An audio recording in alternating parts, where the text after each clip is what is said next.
Nesta sequência de vídeos, vamos ingressar na matemática superior através de uma introdução ao cálculo diferencial e integral. O cálculo é baseado em três conceitos fundamentais: os de limite de uma função, a derivada desta função, que se trata de uma razão entre diferenciais. Então, estamos nos referindo à primeira parte do cálculo, e a noção de integral desta função, onde completamos o cálculo. Nas disciplinas de cálculo, dadas por professores matemáticos, vocês verão esses três conceitos em detalhes, de uma forma rigorosa, que será de extrema importância para a completa compreensão do cálculo necessária nas disciplinas avançadas do curso. Aqui eu farei uma introdução intuitiva visando uma compreensão do básico necessário para a primeira disciplina de física. Para isso, eu vou usar uma motivação física, um sistema simples que vocês já devem estar familiarizados do ensino médio, que é o movimento unidimensional.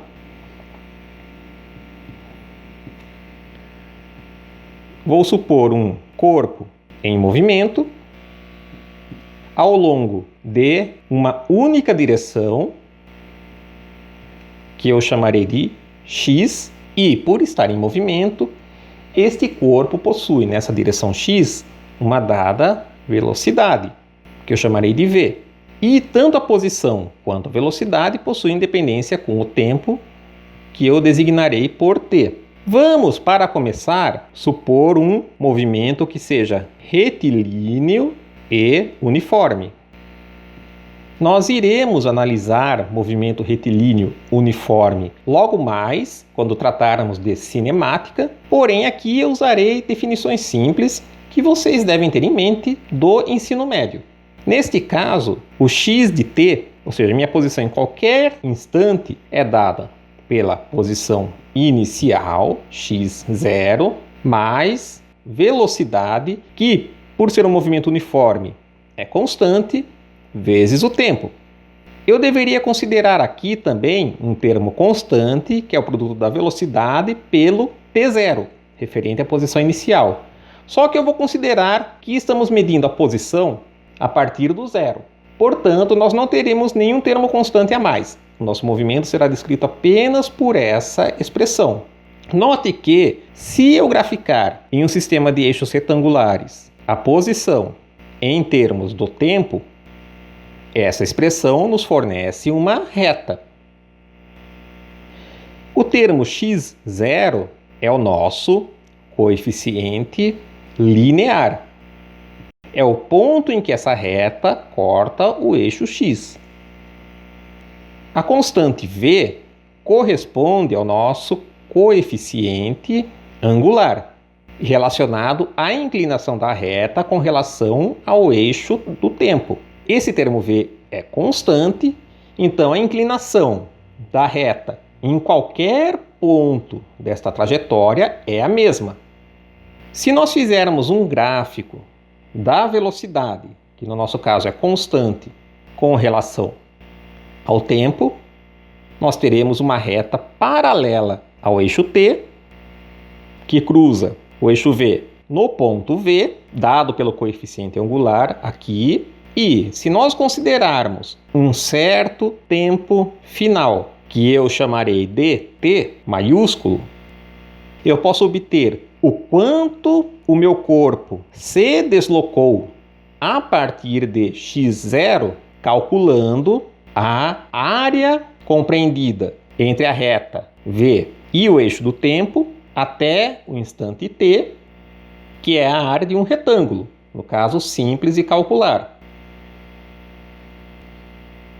Note que então nós lidamos com coeficiente angular de uma reta, no caso do gráfico xt, e a área compreendida por uma reta paralela ao eixo temporal. Vamos agora partir para um movimento mais geral. eu vou considerar um movimento ainda retilíneo, unidimensional, porém não uniforme. Ou seja, nós teremos um dado x em função do tempo com uma dependência funcional geral, não será necessariamente uma reta, como nós temos aqui, e isso indica que a nossa velocidade, que aqui era constante, terá uma dependência funcional também mais geral. Eu poderia, inclusive, definir uma aceleração, que seria a diferença entre as velocidades em dados instantes, porém, eu não vou tratar disso aqui. Para os nossos objetivos no momento, apenas considerar a posição e a velocidade já são suficientes. Vamos supor que nós grafiquemos a nossa posição, x de t, com relação ao tempo, assim como fizemos anteriormente. Como eu falei, agora nós não temos mais um movimento uniforme, então o nosso x não terá uma dependência funcional simples, uma reta. Ele pode ter uma dependência funcional arbitrária. Eu vou considerar como sendo dessa seguinte forma. Eu não estou preocupado se é um polinômio, se é uma função trigonométrica ou algum outro tipo de função. Vamos deixar isto em aberto para os nossos objetivos. Como que eu defino agora a velocidade deste corpo? Não é mais um parâmetro constante. Como que eu obtenho essa velocidade a partir desta curva? Uma solução seria definir um dado instante em que eu termino a análise do meu movimento, como nós fizemos aqui, que eu designarei por um t maiúsculo e vou assinalar este ponto. Nós conhecemos uma maneira simples de caracterizar a velocidade desse corpo através do conceito de velocidade média. Dados dois pontos distintos deste movimento, eu faço a razão entre a diferença das posições e a diferença dos respectivos tempos e obtenho a velocidade média. Então, vou definir aqui a velocidade média entre o instante inicial, que é 0, e o instante final t, que é simplesmente x de t menos nosso x0 sobre o instante final t menos o instante inicial, que é 0. Eu poderia considerar um instante t0 qualquer, estou considerando o 0 apenas para simplificar o nosso problema. Então, nós temos simplesmente um xt menos x0 sobre t maiúsculo. Note que este termo, velocidade média de 0 a t, em analogia com o que nós temos no movimento retilíneo uniforme, é o coeficiente angular de uma reta que passa por esses dois pontos no plano xt. Ou seja, seria o coeficiente angular desta reta. O que significa a velocidade média? É a velocidade que o corpo tem no ponto x0? Ou é a velocidade que o corpo tem no ponto x de t?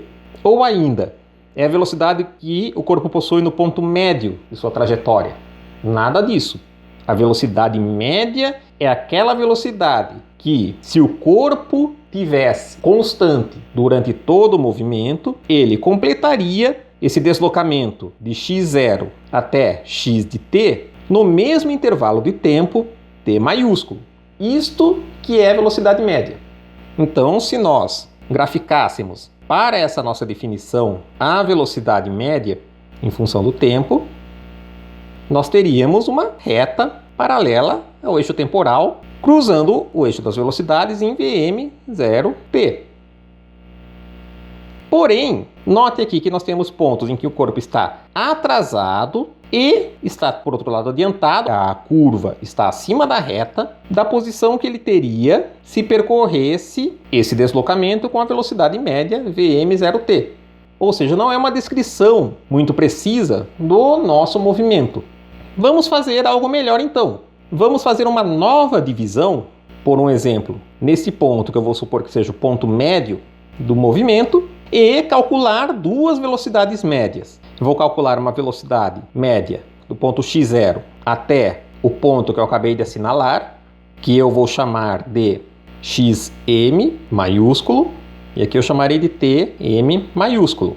Assim, eu posso calcular duas velocidades médias. Eu terei uma velocidade média de 0 até m maiúsculo, que é simplesmente xm menos x0 sobre tm menos t0, que é 0, e terei, por outro lado, uma outra velocidade média de m até t, que é dada por x de t menos x em tm sobre t menos tm.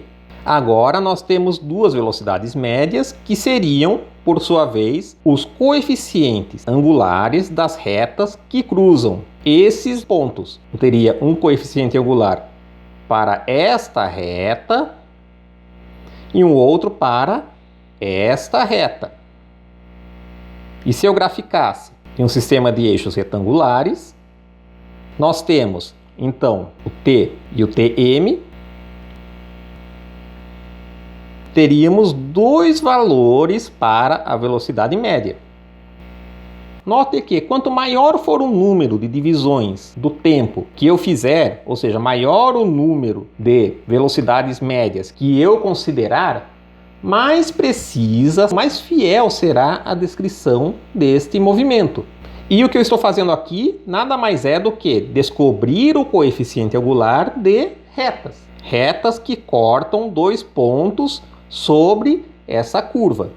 E a velocidade média entre dois pontos quaisquer consiste simplesmente em tomar a diferença da posição sobre a diferença dos tempos, que nós designamos pela letra grega delta maiúsculo. Ou seja, estamos tomando sempre delta x sobre delta t. Considerando a curva para o movimento, então, a ideia é tomar o coeficiente angular de várias retas, sendo que o nosso ΔT seja o menor possível. Temos então vários valores das velocidades médias.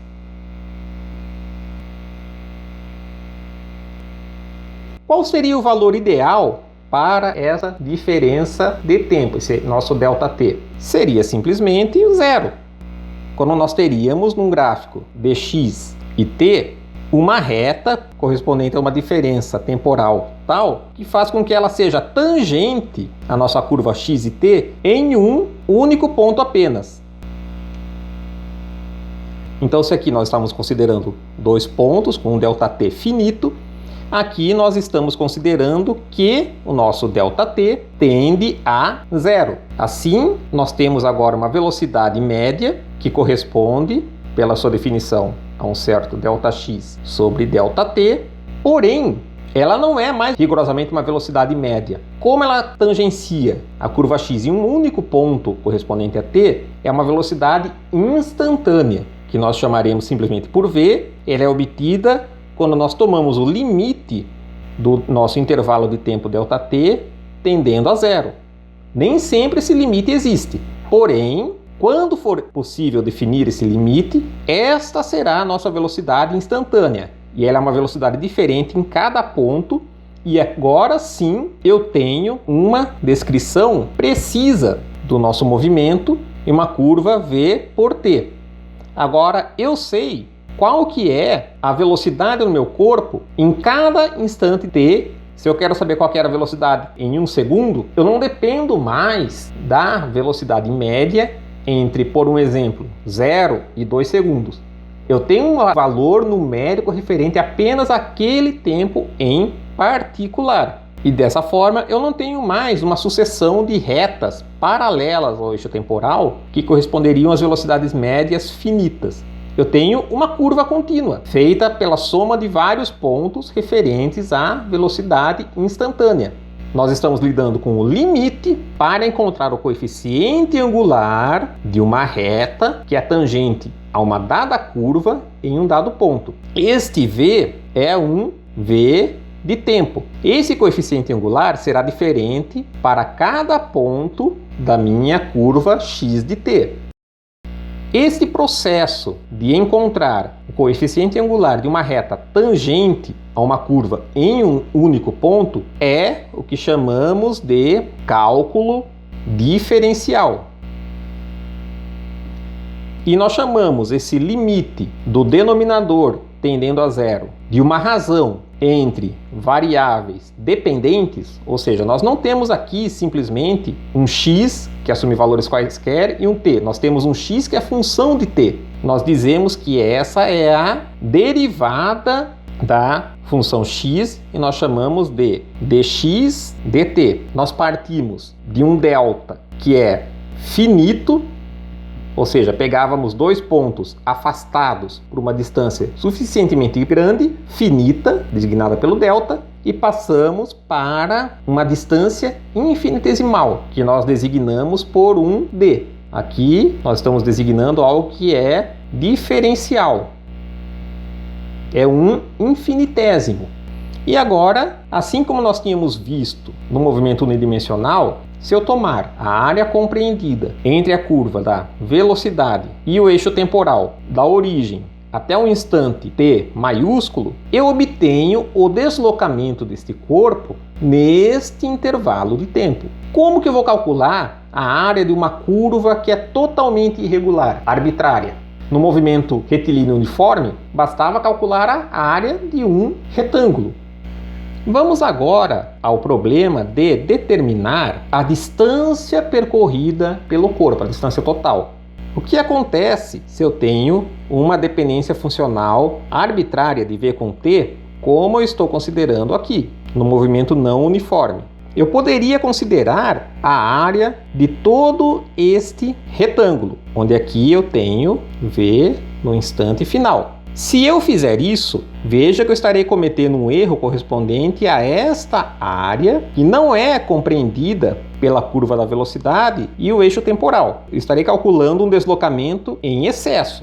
Se, por outro lado, eu considerar a área partindo do retângulo definido por v de zero, eu não estaria considerando esta área aqui. Como solucionar este problema? Eu poderia dividir o eixo temporal em dois, considerando, por um exemplo, o tempo médio entre 0 e t. Então, eu calcularia a soma das áreas definidas pelas alturas v de tm e v de t maiúsculo. Bom, aqui provavelmente o meu erro seria menor, embora eu ainda estivesse cometendo um erro correspondente a esta área e um erro correspondente a esta área. Aqui eu tenho uma área, ou seja, um certo x referente a v de t, vou apenas considerar, para exemplificar, o valor máximo vezes a diferença de tempo, ou seja, t menos t0. Aqui eu estou considerando o meu x como sendo a soma da área deste retângulo total aqui, v de tm, que multiplica tm, mais v de t, que multiplica t menos tm. Note que eu estou sempre considerando velocidade vezes tempo para calcular a área desses retângulos. Como é que eu minimizo o erro referente a estas áreas que sobram nos retângulos? Simplesmente dividindo este eixo em um número cada vez maior de tempos. Qual que é o valor ideal? Você já deve estar imaginando, em analogia com o cálculo diferencial, que é quando eu faço ΔT tendendo a zero. Eu saio de uma situação em que nós temos um certo V de TI que multiplica a diferença TI menos 1. Isso aqui é um ΔT. Eu vou fazer tender a uma diferencial. Então eu terei simplesmente um V em um único ponto. Isso aqui é um somatório discreto de retângulos, mas eu vou somar agora retângulos infinitesimais. Então eu substituo este símbolo do somatório por um outro símbolo de soma, um S estilizado que vem exatamente de soma. Isso nos fornece a área exata compreendida entre a curva e o eixo temporal. E eu vou somar de onde a onde? Vou somar do tempo inicial, 0, até o tempo final, t maiúsculo. Aqui eu estou obtendo a área compreendida entre uma curva e o eixo horizontal. Determinar a área corresponde ao cálculo integral. Então note que para dividir o meu eixo temporal em incrementos cada vez menores, eu preciso tomar o limite desses incrementos tendendo a zero, ou seja, entra o conceito de limite. O limite eu posso usar para obter o coeficiente angular da reta tangente a uma determinada curva em qualquer ponto. Quando eu determino o coeficiente angular, eu estou utilizando o cálculo diferencial. E eu posso querer determinar a área compreendida entre uma curva e um dado eixo. Quando eu determino área, eu estou lidando com o cálculo integral. Nos próximos vídeos, nós vamos analisar em mais detalhes, ainda de forma intuitiva, cada um desses conceitos: limite, derivada e integral.